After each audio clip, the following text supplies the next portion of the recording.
Emily, is Grandpa behaving himself? Well, sort of. He injured his leg. Old people can be such a nuisance. I wish they'd think about those of us who have to take care of them. Patricia, that's not a nice way to say it. It's fine. He's already declining quite a bit. I can't handle the fuss of old people, but you're used to it, so you'll be fine.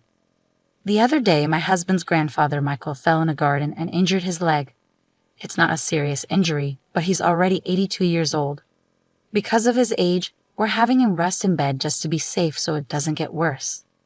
My mother-in-law won't even go near him, let alone take care of him. I'm Emily, 30 years old. I married 3 years ago and live with my husband Daniel's family. My husband was my boss at the company where I worked, a company founded by his grandfather. When I joined 8 years ago, my father-in-law was already the president and my grandfather-in-law was the chairman. But back then, the grandfather was still handling all the important tasks and responsibilities of the company. 2 years ago, when Grandpa turned 80, he remained chairman but handed over most of the public duties to my father-in-law. Michael, you've worked hard all this time. Now, leave the company matters to Christopher and take it easy, my mother-in-law said with a smile, but her words sounded sarcastic to me. Grandfather-in-law is a bit stubborn but a fair and kind person with a good reputation. In contrast, my father-in-law seems somewhat immature, never expressing his opinions clearly and utterly unreliable compared to Grandpa. And he always does whatever my mother-in-law says. My grandmother-in-law has already passed away, and I never met her. My husband and I started dating when we worked together on the same product planning team 3 years after I joined the company. My husband, energetically leading the team, seemed reliable to me, though a bit self-righteous. Maybe I felt that way because I lost my father early and grew up with just my mother. My mother also passed away from illness 2 years ago, and now I have no family other than my in-laws. Shortly after I got married, my mother fell ill and needed care, so I quit my job to take care of her. The fact that my husband's family didn't object was probably due to a single comment from Grandpa. It's only natural to take care of the mother who raised you alone. Don't worry and take good care of her. Thanks to that, I was able to be by my mother's side every day for a year without financial worries until she passed away. My mother-in-law seemed a bit dissatisfied, but I was truly grateful. However, since Grandpa handed over the company to my father-in-law, everyone's attitudes towards him have gradually changed. They no longer listen to his opinions as much, and I can't shake the feeling that they're treating him carelessly. At first, I thought it was just my imagination, but watching my mother-in-law and husband's behavior, I can't help but feel that way. My father-in-law's attitude is non-committal, but it feels like he's ignoring Grandpa as if he's no longer needed since he's practically retired. Watching my in-laws' behavior, I feel somewhat angry. Hey, don't you think your attitude, Patricia, and yours too, is a bit cold towards Grandpa? So what's the big deal? Grandpa tries to talk to you and you barely respond. You don't even try to help him. Like I have time to deal with old people. You can take care of Grandpa. You're the one with the free time. You don't have to talk like that. Quiet, I'm tired from work. Don't nag me about unnecessary things. This is how it goes no matter. They won't listen to me. My grandfather-in-law doesn't say anything to his family about this. Now I'm the only one who talks to my grandfather-in-law at home. Grandpa, the weather is nice today. Shall we go for a little walk outside? Your leg seems to be healing well, and I think it will be good rehabilitation. Thank you. Let's go out for a bit then.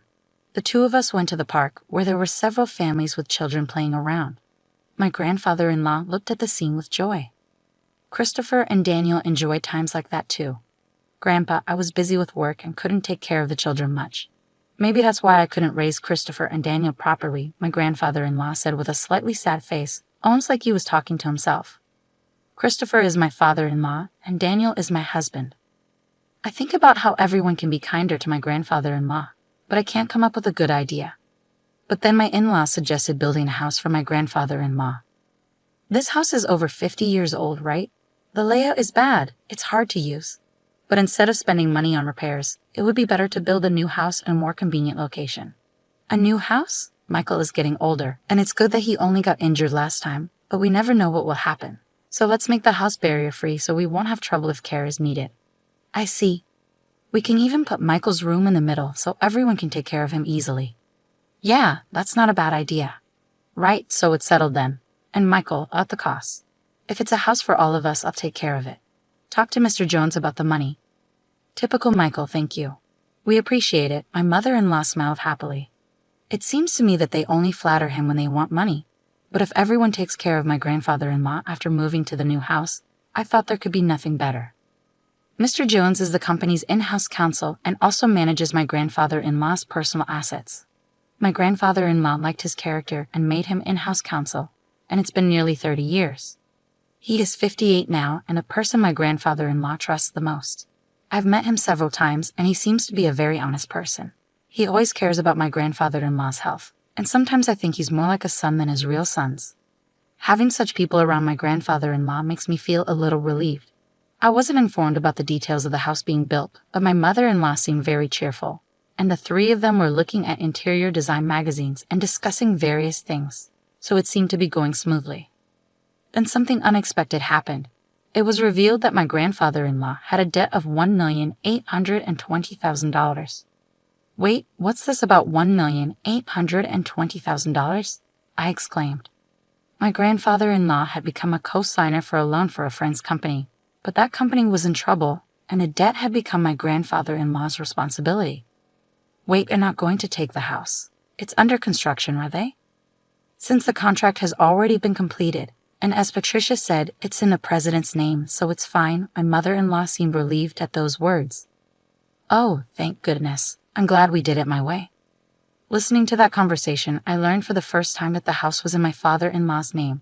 Even though my grandfather-in-law had paid for it, putting it in my father-in-law's name seemed just like something my mother-in-law would do. I also wondered why they didn't think of giving up the house to help repay the debt. Hey, this debt is Michael's fault, and it has nothing to do with us or the company, right? Well, it was signed in Michael's name. Oh good, then there's no problem. I couldn't understand what was good about it, but since my grandfather-in-law didn't say anything during that conversation, I didn't intervene either. After all, it's not an amount I could handle. A few days later, my grandfather-in-law's behavior began to change gradually. Grandpa, what would you like to eat for lunch? Who are you calling Grandpa? I'm only 50. You have no right to call me that. Huh? Sorry, Emily, right? I was lost in thought. At first, I thought he was just deep in thought, and when it happened repeatedly, I began to feel uneasy. Patricia, what are you doing? Where's my meal? Grandpa, I'm Emily. Patricia is your daughter-in-law. You ate your meal earlier.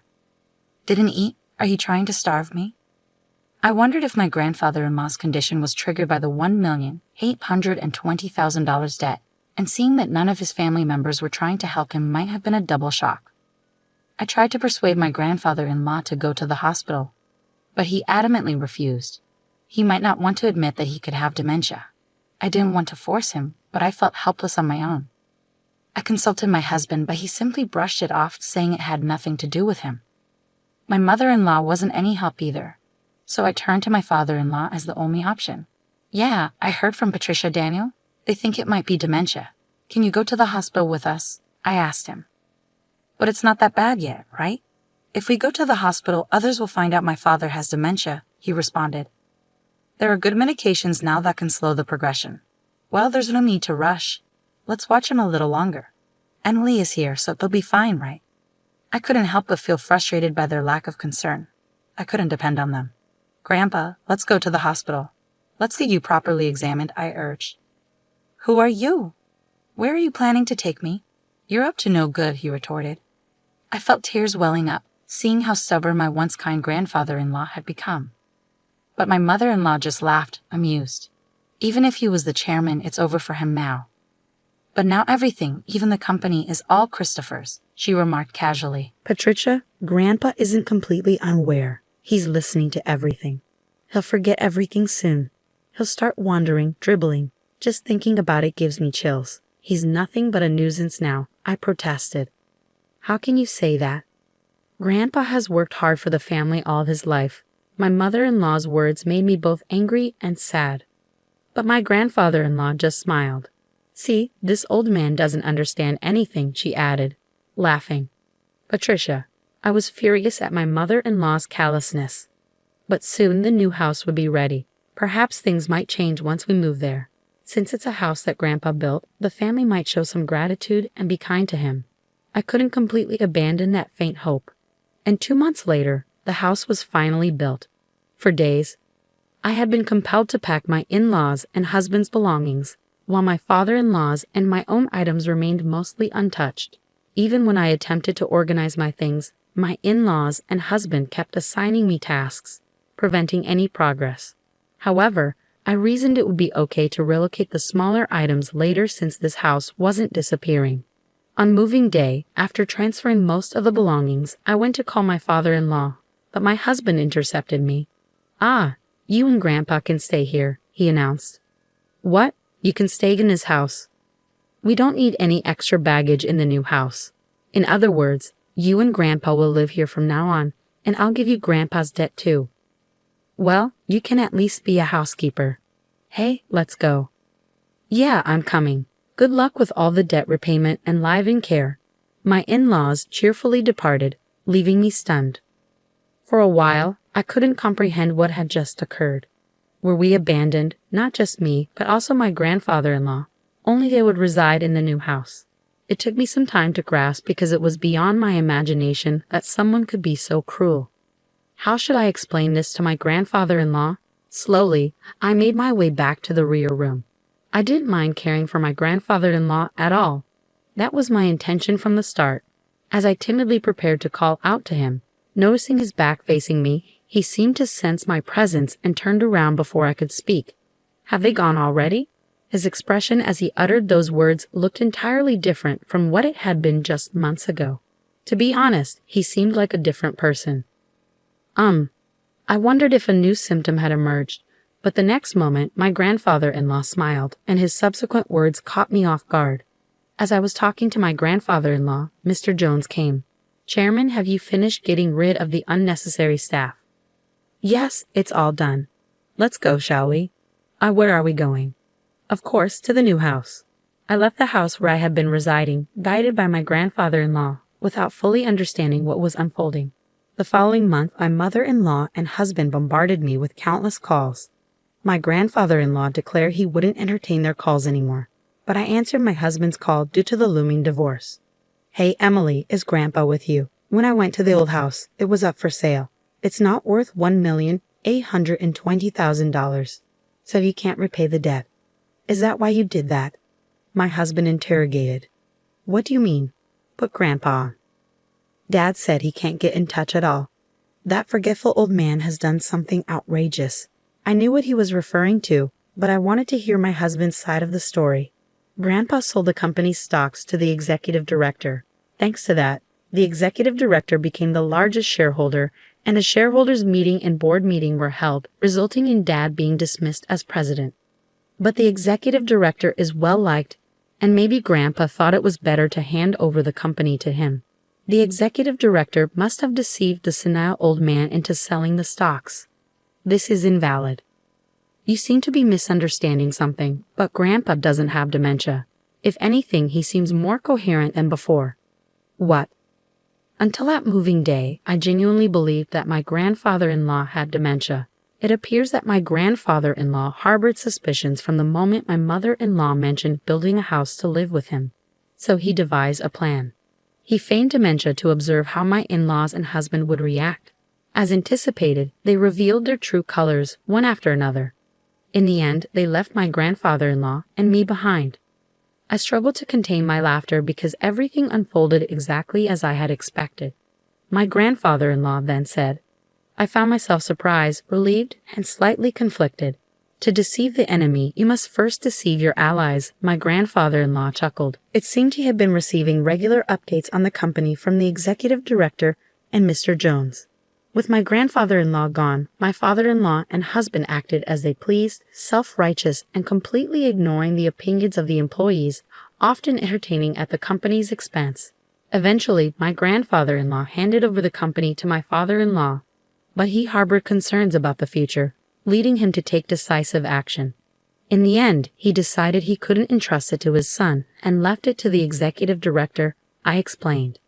What about the $1,820,000 debt? My husband inquired. That's gone now, I replied.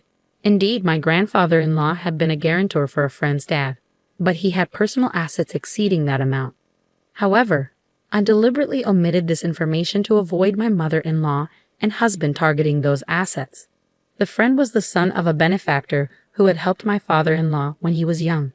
Moreover, the countryside land owned by the son was going to be developed into a resort, allowing him to sell it at a high price. I explained further. "You're kidding," my husband exclaimed.